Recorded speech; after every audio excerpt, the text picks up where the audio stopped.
Okay, today I'm going to show you kind of how to repair what I call the J channel of your canvas on your hybrid pop outs. What I'm talking about is this stuff that your canvas actually connects to, and then it goes over the top of a piece of steel that's inside to kind of lock it into place. As you can see, ours is pulling away. They had a bunch of tape on it. I've already ripped it off.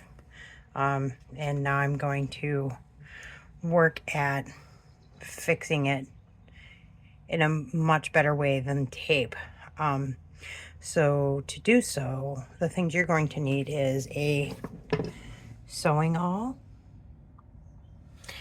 Go to Dollar Tree and get yourself these flexible cutting mats.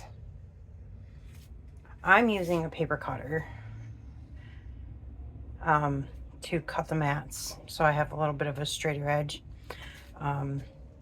This is important. Loctite clear silicone waterproof sealant.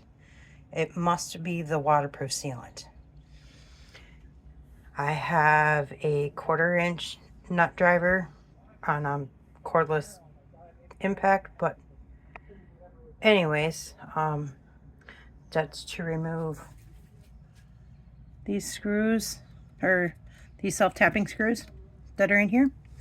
And then you'll also need a regular screwdriver. Well, at least I do, because I have to remove these screws that hold this piece, which is a kind of a protectant to keep the J channel in locked on, so it doesn't just like randomly pop out. And then I also have a set of regular screwdrivers, just in case I get into something that I need a little extra help with. So, but yeah, that's what y'all are gonna need. So the first thing we're gonna do is we're going to take out these screws on this protectant ridge thing that you'll call it. I'm not sure what they call it. J channel protector. And then the next thing I'm gonna do is I'm gonna start taking out these self-tapping screws that's holding this J channel, this J channel in place. And I'm gonna take it quite a ways back. So, okay, so now I have all of the screws out for that J channel lock, and then as many self-tapping screws as I want out, already out. So to get this started, you want to grab yourself a flat-headed screwdriver, also known as a regular screwdriver, and just take and kind of pry it, and then it'll eventually pop loose. Maybe. No, it will. I just got to get my screwdriver in there just right to pop it loose. There it goes.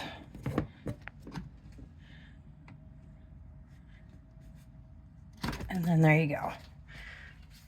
So then now it's popped loose, and then you just kind of pull it out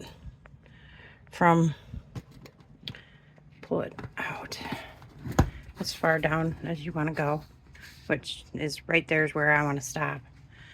And then this one has to go all the way down, so that we take all of the tension off of this piece of J channel. Okay, stand by. We'll show you the next step.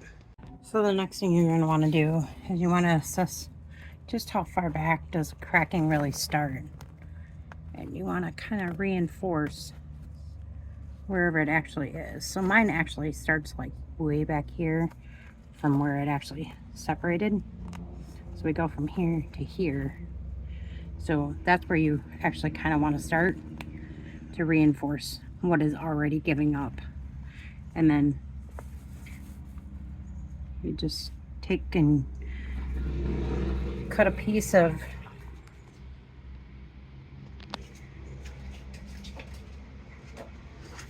this mat stuff, I've already actually done it. This one's actually going to take 2 pieces.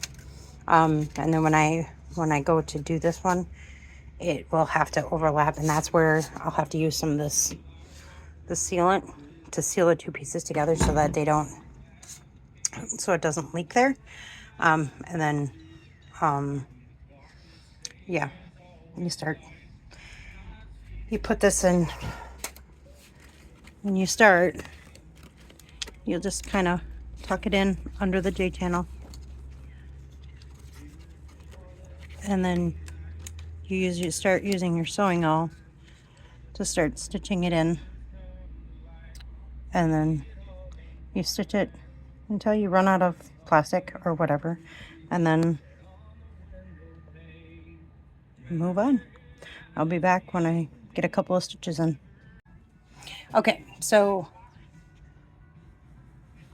now I've got a few stitches done. I'm not a very great sewing awl person, but it's not too bad for the first time. So what I've been doing is I've been trying to keep this piece so that it rides pretty close to right along the top of the J channel so that I can tuck it in to the J channel when I'm ready. And I don't have to fight to keep it in there. I made this piece about 1.5 inches, 1.75 inches, so that I had extra here, in case I needed the space. But after I'm all done, I'll take and I'll put that Loctite water sealant over the top of my thread. Even though my thread is waxed, I will put the Loctite water sealer across there, and I will also put Loctite water sealant inside the J channel so that this will seal to the J channel. But anyway, so yeah, you keep sewing you're doing your sewing until you either A, run out of this where you have to join in a new piece, or you close up your gap and you're satisfied. So I shall return after I finish up with this piece so you can see kind of how I join it. So once you start getting into the more open areas, it gets a little trickier because now you got to try to hold the J channel down closer to the canvas so you can pull it in a little tighter as you make the stitches. And then you join the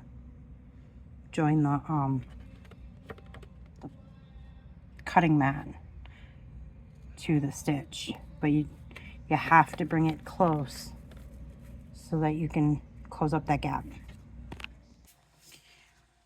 Okay, so I've kind of reached a point where I feel like I want to join in my next piece. So I'm going to cut me another piece that's about 1.5 inches wide. I'm going to try to do this one-handed. I don't think I'm going to be very successful, but because the mat is actually longer than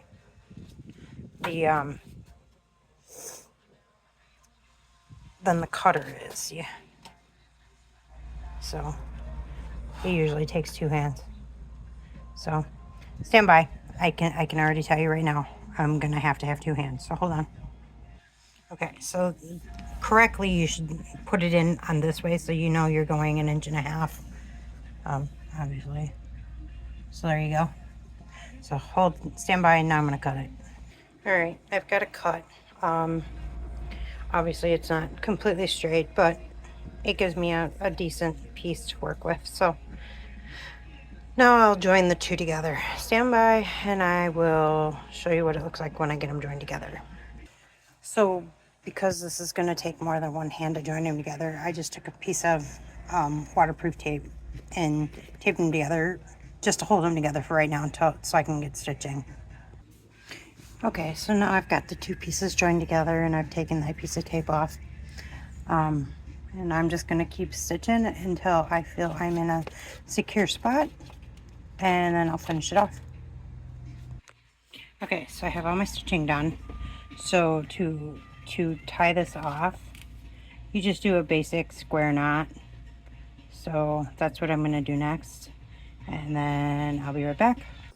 Okay, now it's time for using our Loctite. I have a very thin hole on this, or I should say small, not thin, so I can make a thin bead along the J channel and whatever. But I'm also going to put a thin bead here where the two pieces join together. So, and then I'll also be sticking some in here. And then I'll be using some of this tape to hold it in until it locks in. And then once it's locked in, I will go back through and I will go over the top of all the stitches to make sure that those are waterproof as well. Okay, so we had a little bit of a change of plans. The way I was doing it wasn't working because this is a bigger seam. So what we're going to do is we're going to actually put this back into the track, and we're going to use the screws to help us pull it together and hold it in place. But I've attached a couple pieces of tape to help me pull it so I can tighten it up. So that is my next move. I'm going to start putting this back in the track and then start putting screws back in. I'll come back when I get to that part. So stay tuned. Okay, so this is what it looks like when it's completely finished and all screws are put back in. I ended up having to have some assistance doing this just because it was such a long stretch. I mean, we're talking from here all the way down to here. So it's probably I don't know. Actually, no, it's down further, down to here. That's probably a good 20-inch gap that I was trying to manipulate on my own. While it's not as tight as I'd like, it is watertight, just because I did use that water sealant. And like I said, I'll be going over it on the outside with caulk.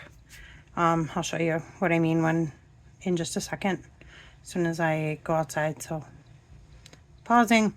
Okay, this is what it looks like on the outside. I don't know how well you can see it, but this is where it's jammed into the J channel area.